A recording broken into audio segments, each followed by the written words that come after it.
अस्सलाम वालेकुम guys, welcome back to my another video lecture. आज का जो वीडियो लेक्चर है वो है स्क्रीन में शो ही नहीं हो रहा। शो हो जाओ भाई, शो हो जाओ। अभी शो होगा स्क्रीन में तो टाइम लगेगा।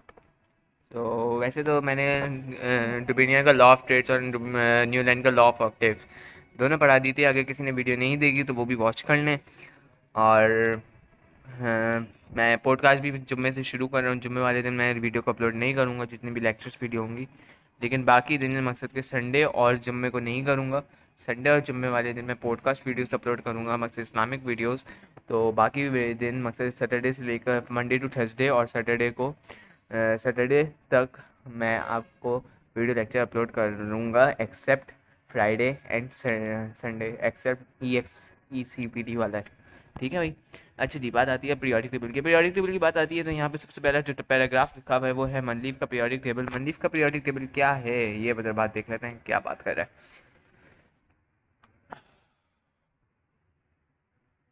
मनलीफ periodic table. Was the first attempt to the arrange the element.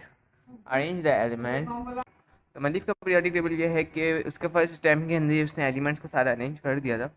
लेकिन लिखा हुआ है मनली periodic table was the first attempt to arrange the element. Also, this periodic table was failed due to many demerits, but it provides the base of discovery of periodic law. On the basis of periodic law, a periodic table developed in which vertical columns is called group and horizontal length is called period. मैंने आपको कहा था कि आप लोग horizontal vertical का दोनों समझ जाएंगे क्या है, तो वो आप लोग को आगे और वो भी आप लोग समझ जाएंगे। ठीक है, तो मैंने कहा था नहीं कि आप कुछ समझ शायद नहीं आ रहा हो horizontal vertical क्या है, तभी देख लीजिए। ठीक है, अब बात आती है डिमेरिट्स। डिमेरिट्स का क्या होता है? डिमेरिट्स का मतलब होता है कि आपके मकसद के एक डिसएडवांटेजेस समझना। ठीक है, मनलीफ का क्या था कि उसने पहले अटेम्प्ट में सारे एलिमेंट्स अरेंज कर दिए थे, मगर कुछ एलिमेंट्स जो कि फेल हो गए थे, किसकी वजह से? डिमेरिट्स की वजह से। अब बात आती है यहाँ पे जो लिखा हुआ है वाई, यहाँ पर जो लिखा हुआ है उसको हम गूगल सर्च कर लेते हैं, वो ज़्यादा अच्छा रहेगा, क्योंकि ये एक गूगल आपको अगर मैं करके बताऊँगा तो वो आपको एक तरीके से याद भी रहेगा, क्योंकि इसको थोड़ा सा समझाना डिफ़िकल्ट है। तो आप लोग इसलिए नहीं समझाएं, लेकिन मैं गूगल के थ्रू देख कर आपको समझाऊंगा। ठीक है, डिमेरिट्स इसके क्या हैं कि इसकी वजह से मनलीफ का पीरियोडिक टेबल क्यों first time is the element, why मनलीफ periodic table was failed, what is the इसका क्वेश्चन ये होगा, what is the why the periodic table of Mendeleev was failed due to many demerits.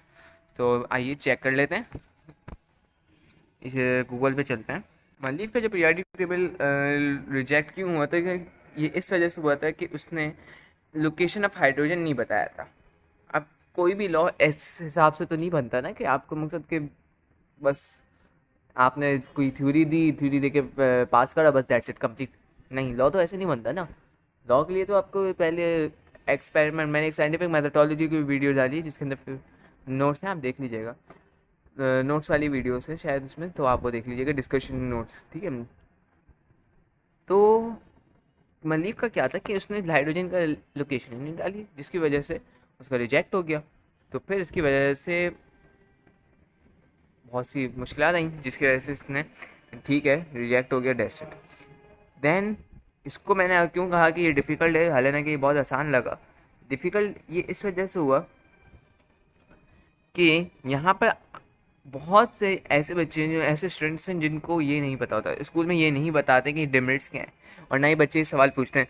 बच्चों को क्या होता है कि वो बच्चे स्कूल में ये समझ रहे होते हैं कि भाई मकसद के जो भी टीचर समझा रहे हैं बस दैट्स इट कंप्लीट, हमारे हद तक कितना काफ़ी है। कुछ स्कूलों में ये होता है कि शोर की वजह से बच्चों को नहीं समझ आता। इसी की वजह से मैंने गाइडलाइन कोचिंग सेंटर खोला, तो प्लीज़ उसको सब्सक्राइब भी करिएगा, चैनल को लाइक भी करें, शेयर भी करें, ताकि मेरे आप लोग तक मेरी वीडियोस पहुंच सकें। और जितने भी वीडियो लेक्चर हैं पूरी वीडियो देखें, ताकि पूरा, क्योंकि कॉन्सेप्ट है उसके अंदर। ठीक है, अब बात आ जाती है कहाँ पर? पीरियोडिक टेबल पर चलते हैं। पीरियोडिक टेबल पर आ गए यहाँ पर। So on the basis of ये भी हमने पढ़ लिया कि वर्टिकल लाइंस, वर्टिकल कॉलम किसे कहते हैं, और हॉरिजॉन्टल लाइंस पीरियड्स को कहते हैं। हॉरिजॉन्टल लाइंस, वर्टिकल लाइंस, आइए जरा देखते हैं कि ये है क्या। हॉरिजॉन्टल और वर्टिकल लाइंस किसको कहते हैं? पीरियड्स को। पीरियड्स को हम क्या कहते हैं? पीरियड्स को हम कहते हैं हॉरिजॉन्टल लाइंस। तो हॉरिजॉन्टल लाइंस पीरियड्स के कहते हैं। 6 पीरियड 32 एलिमेंट्स। अच्छा, पहला हाइड्रोजन। फर्स्ट पीरियड इसका के शेल है जो कि हाइड्रोजन और हीलियम है। देखिए थोड़ा सा मोबाइल को मकसद के प्रोटेट में कर लें, ठीक है, मैं तो अभी नहीं कर सकता। हाइड्रोजन है, हीलियम है, that is known as period and that is known as group, sorry that is known as period, ये पीरियड हुआ, and that is known as column. Horizontal line जितनी भी होती हैं वो क्या होती हैं, पीरियड्स। वर्टिकल लाइन जितनी भी होती हैं क्या होती हैं, कॉलम्स। ठीक है, अब बात आती है कि इसके आगे लिखा हुआ क्या था, इसे देख लेते हैं। Periodic law in 1869 mainly proposed a periodic law on a basis of physical and chemical property empirically, and periodic law states the properties of an element and periodic function of atomic weight. Atomic weight की वजह से इसका function है periodic table का। In curtain के लिए मलिव left gaps with the modifier by Mosley। उसने atomic weight के गैप्स छोड़ दिए थे, ये तो जिसकी वजह से मॉसले ने उसको मॉडिफाई किया था, मकसद के फिल करा था। Atomic modern periodic table. Atomic number is a fundamental property because it increases regularly element to the element and is fixed for the every element।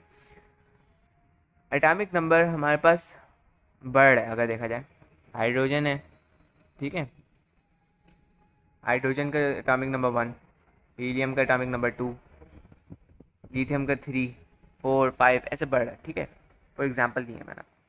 In 1913, Moseley discovered the subatomic particle on the basis of property of an atom. He proposed a modern periodic law, and the Moseley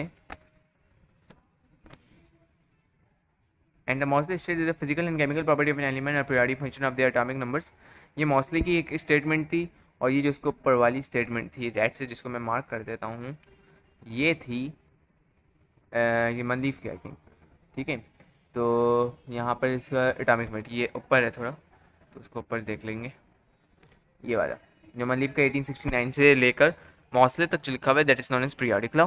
and 1913 का अगर देखा जाए यहाँ पर लिखा हुआ है जो, इसने कहा था कि 1920 Mauchly discovered the atomic number is the basis of property of an atom। He proposed the periodic table and the physical and chemical property of an element, a periodic function of their atomic numbers। Atomic numbers of an element is equal to the number of electron and neutron। Atomic वही बात है कि number proton जितने होंगे उतने number of sorry जितने भी number proton होंगे नंबर ऑफ इलेक्ट्रॉन होंगे और नंबर ऑफ न्यूट्रॉन चेंज होंगे। अब बात आती है यहाँ पर, so on the basis electronic configuration arrangement of an element is long form of periodic table, and periodic table composed of 7 rows and 8 columns। 7 rows and 8 columns। बात आती है 7 rows 8 columns कैसे, ठीक है, तो ये आप खुद देखेंगे, अभी मैं इसको आगे बढ़ाऊंगा तो आप देख समझ आ जाएगा आपको। Periods in periodic table, there are 7 horizontal lines in periodic table known as periods। 7 horizontal lines clearly होती हैं, periods होती हैं। In period physical and chemical property change left to right। Element of a period show different property because the electronic configuration continuously changes within a period, and number of electron decide the position of an element in a period। This period can be categorized or short period and long period। First period क्या है, first period shortest period है। Shortest एक होता है short, एक होता है shortest period, सबसे छोटा, जिसके अंदर हाइड्रोजन हीलियम है, 2 इलेक्ट्रॉन है, ठीक है। सेकंड एंड थर्ड पीरियड जिसके अंदर 8 एलिमेंट हैं, शॉर्ट पीरियड कहलाते हैं, शॉर्टेस्ट नहीं है। इसके अंदर एमसीक्यूज भी बनता है कि second and third period shortest या short. In this period L and M shells are being filled by the electron. L और एम शेल की कैपेसिटी, इसका भी मैं अभी आपको बताऊंगा शेल्स के बारे में, आपने पिछले भी पढ़े तो इसमें रिवीजन डाल देता हूँ। Fourth and fifth period long period होता है, ये लॉन्गेस्ट पीरियड नहीं होता, लॉन्ग पीरियड है, 18 एलिमेंट्स कंटेन करेगा। पोटेशियम से लेकर फोर्थ पीरियड जो है, फोर्थ एंड फिफ्थ पीरियड दोनों अलग अलग है। फोर्थ पीरियड पोटेशियम से krypton, and fifth period is rubidium से एक्सोन। सिक्स पीरियड सबसे लॉन्गेस्ट है भाई, तो उसके 32 एलिमेंट्स है, 14 एलिमेंट्स इन बहुत एंड नेम है लेथेनाइट सीरीज, जो नीचे वाले एलिमेंट्स होते हैं। Six period start from caesium and radon. देखिए ये वाली जो होती हैं लेथेनाइट सीरीज होती हैं, ये एक्टिनाइट सीरीज होती हैं, ये लेथेनाइट सीरीज हो गई, ये एक्टिनाइट सीरीज हो गई, ठीक है। अब बात आती है यहाँ पर 7 पीरियड, इनकम्प्लीट पीरियड है सबसे ज़्यादा। This period start from francium और उसके बाद कंप्लीट इनकम्प्लीट है, क्योंकि अभी तक 118 एलिमेंट डिस्कवर हुए हैं, ठीक है। अब बात आती है यहाँ पर शेल्स की। शेल्स की अगर बात कर लेते हैं तो यहाँ पर 2 इलेक्ट्रॉन वाली मैं आपको इसके ऊपर ब्लू से क्रिएट करता हूँ, सॉरी बल्कि ब्लू से ही क्रिएट कर देते हैं, ठीक है। अच्छा जी, 2 इलेक्ट्रॉन पहले शेल में आ गए, ठीक है। इसको थोड़ा बढ़ा देते हैं। 2 इलेक्ट्रॉन पहले शेल में आ गए। दूसरे शेल में कितने आते हैं? दूसरे शेल में आएंगे आपके पास टोटल, अच्छा ये इसी के साथ बन गया। दूसरे शेल में आ जाते हैं, देख लेते हैं। यहाँ पर दूसरे शेल में लिखा हुआ है तकरीबन 8 एलिमेंट्स, और हमें इसके अंदर तकरीबन कैपेसिटी होती है एल शेल में, ये तो के शेल है, और एल शेल में कैपेसिटी होती है इतनी कैपेसिटी होती है कि वो इसका, अगर आपको कैपेसिटी नंबर आप भूल जाएं तो आपको सिंपल सा फॉर्मूला है 2n का स्क्वायर, ठीक है। 2n का स्क्वायर है 2, एंड नंबर ऑफ स्क्वायर क्या लिख सकते हैं, कौन से सेकंड, फर्स्ट पीरियड है, सेकंड और थर्ड पीरियड है, सो 4 आप लगा लें तो 4 का स्क्वायर बनेगा 16। आइए ज़रा देख लेते हैं इसके ऊपर। अच्छा, सेकंड पीरियड कंटेन इतना कर रहे, एल शेल में कितने होते हैं, एल शेल में कितने होते हैं। अच्छा जी, अब बात आती है 2n स्क्वायर की। इसके अंदर के शेल 2 की बात आ गई, ठीक है। के शेल के अंदर कितने की बात आ गई, 2 की। अब बात आती है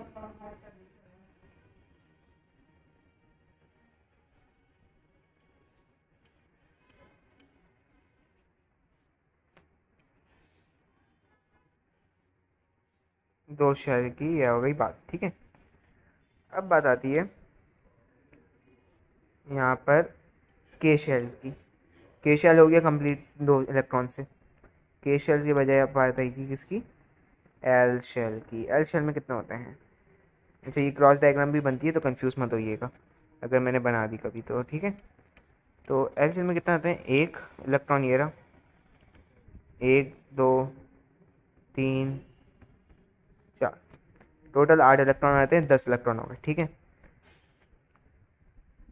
अब बात आती है एम शेल की। एम शेल ये होता है, ये मैंने पूरा आपको बना के दे दिया है। एम शेल में होते हैं तकरीबन, एम शेल में होते हैं 1 2 3 4 5 6 7 8, 8 होते हैं, ठीक है। तो ये कौन सा तीसरा नंबर है ना, तो हम इसका फॉर्मूला निकाल देते हैं ना। 2n का स्क्वायर देखें, अगर 2 नंबर 3 तीसरा शेल है तो 3 का स्क्वायर निकालते हैं तो क्या बनता है 9, और 2 9 से 18, 18 एलिमेंट आते हैं टोटल। यहाँ पर 3, 1 2 3, 3 3 6, तो 3 3 चीज़ें, ओ पूरी डायग्राम मिट गई। एंड 2 मिनट रुकिए, इसको ड्रॉ कर देता हूँ। तो यहाँ पे 2 शेल आ गए, के शेल के अंदर 8 इलेक्ट्रॉन आ गए, किसमें, एम शेल, के एल एम, एल शेल में आ गए के एल, और एम में आ गए टोटल 3 3 6 7 8 9 10 11 12 इसमें आ गए। फिर और बड़े करेंगे तो और बढ़ते रहेगा, ये K L M N O P तक चलते रहेंगे, ठीक है। ये शेल्स का मैंने आपको रिपीट करवा दिया है। अब बात आती है पीरियड वाइज के बारे में बात कर लेते हैं अभी।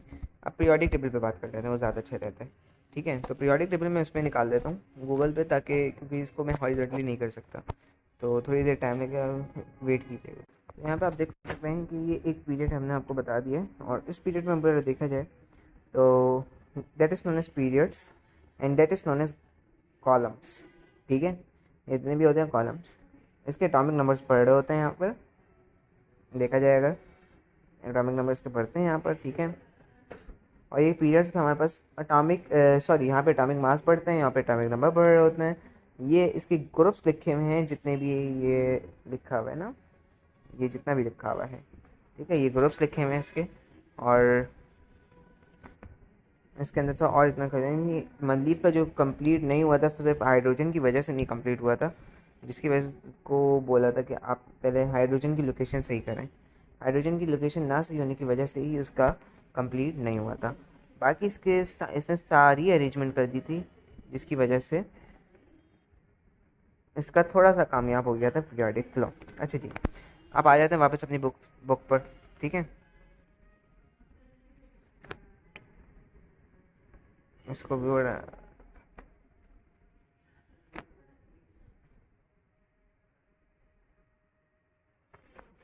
अच्छा, बाकी के थोड़े से चैप्टर रह गए होंगे तो वो बहुत जल्द कंप्लीट करवा दूँगा, कोई ऐसा मसला नहीं है। और आपके एग्ज़ाम होने में भी बहुत टाइम है और इंशाल्लाह बहुत जल्द कंप्लीट। बाकी ग्रुप्स एंड पीरियड्स रह गए हैं तो वो जल्दी ख़त्म हो जाएगा। ये भी थोड़े थोड़े से टॉपिक्स हैं, ये टोटल ख़त्म हो जाएगा यहाँ पर पूरा। यहाँ पर डिमार्केशन है और यहाँ पे ये छोटे छोटे से बहुत टॉपिक्स हैं। ये 1 2 3 और वीडियोस में कंप्लीट हो जाएगा।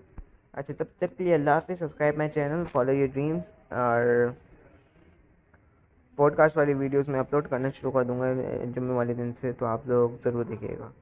Thank you. अल्लाह हाफ़िज़।